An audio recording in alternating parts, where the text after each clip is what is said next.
നിങ്ങൾ അറിഞ്ഞോ? പ്രിയങ്ക ഗാന്ധി ജീവിച്ചിരിപ്പുണ്ട്.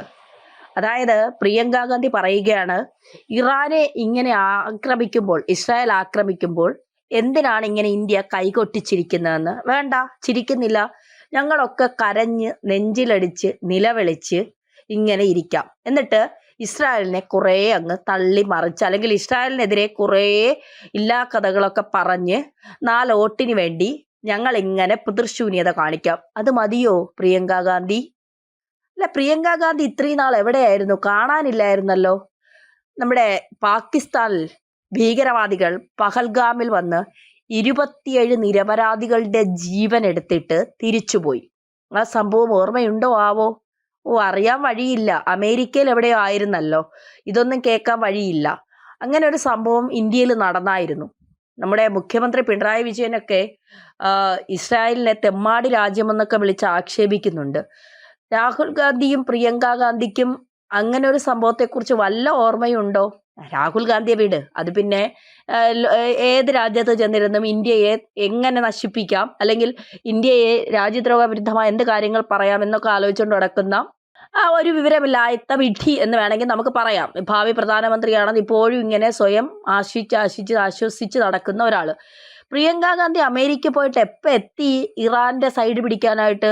പഹൽഗാമിൽ ഈ സഹോദരങ്ങൾ മുഴുവൻ കലിമ ചൊല്ലിച്ച് അത് ചൊല്ലാതെ തുണി അഴിച്ച് സുന്നത്ത് ചെയ്തോ എന്ന് നോക്കി മതം ചോദിച്ചുകൊണ്ട് ആ മുസ്ലിങ്ങളെ കൊന്നു.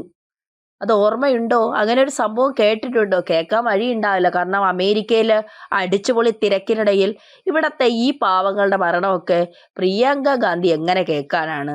ആ പ്രിയങ്ക ഗാന്ധിക്ക് എപ്പോഴാണാവോ ഇറാനോട് ഇത്ര സ്നേഹം ഉണ്ടായത്? പാകിസ്ഥാനെ കുറിച്ചൊരു വാക്ക് പോലും മിണ്ടിയില്ലല്ലോ. ഈ പഹൽഗാമിൽ മരിച്ച ഏതെങ്കിലും ഒരാളുടെ വീട്ടിലൊന്ന് ആശ്വാസവാക്കുമായി എത്തിയോ? അവർക്ക് വേണ്ടി എവിടെയെങ്കിലും ഇരുന്നൊന്ന് സംസാരിക്കാൻ തോന്നിയോ? ഇല്ല. എന്തുകൊണ്ട്? നിങ്ങൾക്ക് 4 വോട്ടാണ് വേണ്ടത്. അല്ലാതെ നിങ്ങൾക്ക് രാജ്യത്തിന്റെ വികസനമോ രാജ്യത്തിന്റെ വളർച്ചയോ രാജ്യത്തെ ജനങ്ങളെയോ അല്ല വേണ്ടത്. നിങ്ങൾക്ക് ആവശ്യം 4 വോട്ട്. അതിന് ചിലരെ പ്രീണിപ്പിച്ച് നിർത്തണം. പച്ച മലയാളത്തിൽ പറഞ്ഞാൽ ഇറാൻ ഒരു മുസ്ലിം രാഷ്ട്രമാണ്. അപ്പോൾ ഇറാന്റെ ഒപ്പം നിന്നില്ലെങ്കിൽ നിലമ്പൂര് തിരഞ്ഞെടുപ്പൊക്കെ വരുന്നുണ്ട്. 8ന്റെ പണി കിട്ടുമോ എന്നുള്ള ഭയം.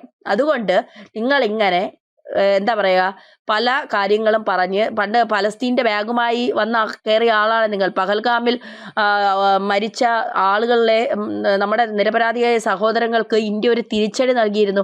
അതറിയാൻ വഴിയില്ല, കാരണം ആ തിരിച്ചടി വലിയ വിജയമായിരുന്നു. അപ്പോൾ അതുകൊണ്ട് അതും അറിയാൻ വഴിയില്ല. ഓപ്പറേഷൻ സിന്ദൂർ എന്നായിരുന്നു അതിൻ്റെ പേര്. ആ ഓപ്പറേഷൻ സിന്ദൂറുമായി ബന്ധപ്പെട്ട് ഇന്ത്യ അനുകൂലിച്ചുകൊണ്ടൊരു നല്ല വാക്ക് പറയാൻ നിങ്ങളൊരു ഇന്ത്യക്കാരിയാണോ എന്ന് പലപ്പോഴും ചോദിച്ചു പോകുന്നുണ്ട്. വയനാടൊക്കെ നിന്ന് നിങ്ങൾ എന്തിനാണ് ജയിപ്പിച്ചതെന്ന് ഇതുവരെ ആർക്കും അറിയില്ല എന്നുള്ളതാണ്. കാരണം കഴിഞ്ഞ ദിവസം ഒരു പരിപാടി കണ്ടു. ആ പരിപാടിയിൽ പ്രിയങ്ക ഗാന്ധി ഉദ്ഘാടനത്തിന് വന്നതാണ്. ഉദ്ഘാടനം പോലും ചെയ്യാൻ പറ്റിയില്ല.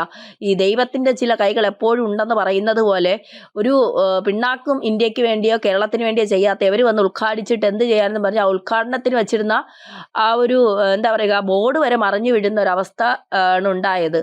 അതുകൊണ്ട് പ്രിയങ്ക ഗാന്ധി ഇറാനെ സപ്പോർട്ട് ചെയ്ത് ഇങ്ങനെ ഇതുവരെ വാ തുറക്കാത്ത പ്രിയങ്ക ഗാന്ധിക്ക് വാ ഉണ്ടെന്നറിഞ്ഞതിൽ വളരെ സന്തോഷമുണ്ട്.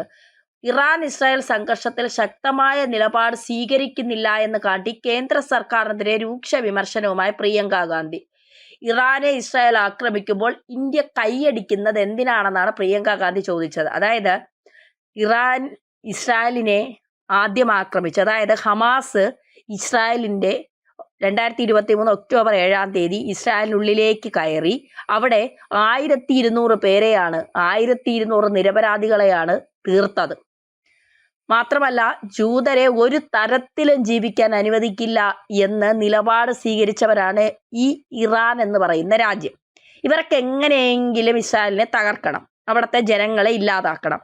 മതം തലയ്ക്ക് പിടിച്ച കുറേ മതഭ്രാന്തന്മാർ ഭരിക്കുന്ന ഒരു രാജ്യമാണ് ഇറാൻ. ആ ഇറാനെ ജനാധിപത്യ രാജ്യമാക്കണം എന്നാണ് നെതന്യാഹുവിൻ്റെ ആഗ്രഹം. ഇപ്പം ഏകദേശം കാര്യങ്ങൾ പിടിയിട്ടിട്ടും വലിയ കാര്യമൊന്നുമില്ല. ഇനി അടുത്ത് പറയുന്നത് ഗാസ വെടിനിർത്തലുമായി ബന്ധപ്പെട്ട് UN പ്രമേയ വോട്ടെടുപ്പിൽ നിന്ന് ഇന്ത്യ വിട്ടുനിന്നു എന്ന നടപടിയിലും കേന്ദ്രത്തിനെതിരെ രൂക്ഷ വിമർശനം പ്രിയങ്ക ഗാന്ധി നടത്തി. പിന്നെ പ്രിയങ്ക ഗാന്ധി നടത്തി കഴിഞ്ഞപ്പോൾ മോദി അങ്ങ് പേടിച്ച് വരണ്ട് മാളത്തിൽ ഒളിച്ചല്ലോ. സർക്കാർ നിലപാട് ലജ്ഞാകരവും നിരാശകരവുമാണെന്ന് പ്രിയങ്ക ഗാന്ധി കുറ്റപ്പെടുത്തി. ഇത് തന്നെയാണ് ഞങ്ങൾക്ക് നിങ്ങളോട് തിരിച്ചും പറയാനുള്ളത്. നിങ്ങൾ കാണിക്കുന്നത് കണ്ടിട്ട് നാണം കെട്ട് നാറി വെളിയിലോട്ട് നടക്കാൻ വയ്യ എന്നുള്ളൊരവസ്ഥയിലാണ്. നിങ്ങൾക്ക് പാകിസ്ഥാൻ ഭീകരത വളർത്തുന്നതും ഇറാൻ ജൂതന്മാർക്കെതിരെ നടത്തുന്ന ഈ ക്രൂരതയൊന്നും നിങ്ങൾക്ക് കാണാൻ കഴിയില്ല. ഹമാസിനെ കുറിച്ച് നിങ്ങൾ മിണ്ടില്ല. തീവ്രവാദ സംഘടനയാണ്, ഒരു അക്ഷരം മിണ്ടില്ല. വേണമെങ്കിൽ അനുകൂലിക്കുകയും ചെയ്യും. ഹൂത്തികളെ കുറിച്ച് നിങ്ങൾ ഒരു അക്ഷരം മിണ്ടില്ല. ഹിസ്ബുള്ളിയെ കുറിച്ച് നിങ്ങൾ ഒരു അക്ഷരം മിണ്ടില്ല. നിങ്ങൾക്ക് ഇറാനെ തൊട്ടപ്പോൾ അങ്ങ് നൊന്തുപോയി. എന്തൊരു ഇറാൻ സ്നേഹം. ഒരു ജനത മുഴുവൻ തടവിലാക്കപ്പെടുകയും പട്ടിണിയിലാവുകയും ചെയ്തിട്ട് കേന്ദ്ര സർക്കാരോട് നിലപാട് സ്വീകരിക്കുന്നില്ല. നെതന്യാഹു ഒരു രാഷ്ട്രത്തെ മുഴുവൻ ഉന്മൂലനം ചെയ്യുമ്പോൾ നിശബ്ദത പാലിക്കുകയാണ്. നിലമ്പൂരിൽ UDF വൻ വിജയം നേടുമെന്ന് പ്രിയങ്ക ഗാന്ധി പറഞ്ഞു. നേടുമല്ലോ, കാരണം ഇത്രയൊക്കെ പറഞ്ഞ സ്ഥിതിക്ക് പിന്നെ നേടാൻ സാധ്യതയുണ്ട്. അവിടെ അൻവറും ഇറങ്ങിയിട്ടുണ്ട്. പ്രിയങ്ക ഗാന്ധി എങ്ങനെയും ആരെങ്കിലും ഒക്കെ ജയിപ്പിക്കണമല്ലോ അൻവർക്കും. UDFിലെ എല്ലാ കക്ഷികളും ഒറ്റക്കെട്ടാണ്. ഈ ഇടയ്ക്കൽ ആം ആദ്മി വിട്ടുപോയത് നിങ്ങളെ കൊണ്ടൊരു പ്രയോജനമില്ല എന്ന് പറഞ്ഞിട്ട്. തിരഞ്ഞെടുപ്പ് വിജയത്തിനായി എല്ലാവരും കഠിനാധ്വാനം ചെയ്യുന്നുണ്ടെന്നും പ്രിയങ്ക കൽപ്പറ്റയിലെ പ്രചരണത്തിനിടെ പറഞ്ഞു. നാളെ നിലമ്പൂരിലും എത്തി 2 ഇടങ്ങളിൽ. ഇപ്പോഴേ കാണാൻ പറ്റുള്ളൂ. പറ്റുമെങ്കിൽ ആ വയനാടുകാരും കൂടെ ഒന്ന് വിളിച്ചോ.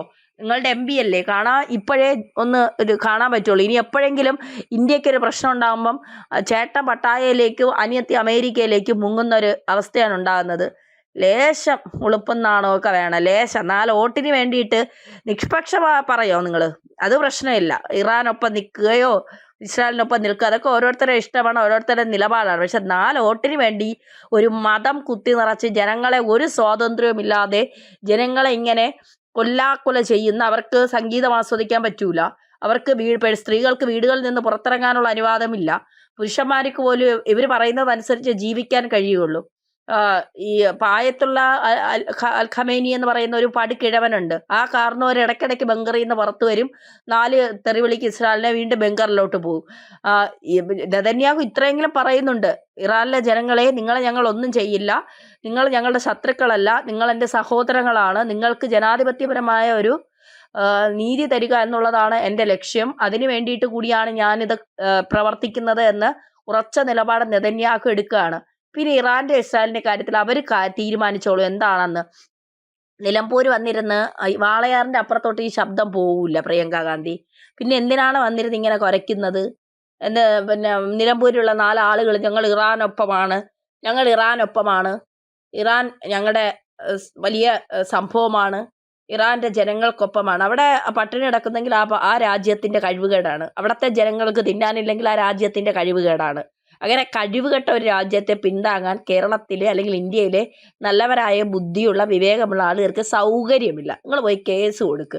കേന്ദ്ര സർക്കാരിനെതിരെ എന്തെങ്കിലും കിട്ടിയാൽ അപ്പോൾ വലിച്ചിറക്കി കൊണ്ടുവരും. ബാക്കിയൊന്നിനും ഈ പെണ്ണുമ്പിള്ളയെ കാണാനുമില്ല എന്നുള്ളതാണ്. പറയാതിരുന്നിക്കാൻ പറ്റുന്നില്ല. നിങ്ങൾ പൂർണ്ണ പരാജയമാണ്. നിങ്ങളും നിങ്ങളുടെ ആങ്ങളെയും പൂർണ്ണ പരാജയമാണ്. അടുത്ത പ്രധാനമന്ത്രിയാകാൻ നിങ്ങളും ആങ്ങളെയും മത്സരിക്കുന്നുണ്ടെന്നാണ് കേൾക്കുന്നത്. മത്സരം എവിടെ എത്തുമെന്ന് നമുക്ക് എല്ലാവർക്കും നന്നായിട്ടറിയാം. നിങ്ങൾ 70 വർഷം നിങ്ങളുടെ അപ്പൂപ്പനും അമ്മൂമ്മയും അച്ഛനും അമ്മയും ഒക്കെ ഭരിച്ച് ഇന്ത്യ ഒരുവിധം പഞ്ചറാക്കി വെച്ചിട്ടുണ്ട്. ഇനി പഞ്ചറാക്കാൻ തൽക്കാലം ഞങ്ങൾക്ക് ഇന്ത്യക്കാർക്ക് തരാൻ ഉദ്ദേശമില്ല.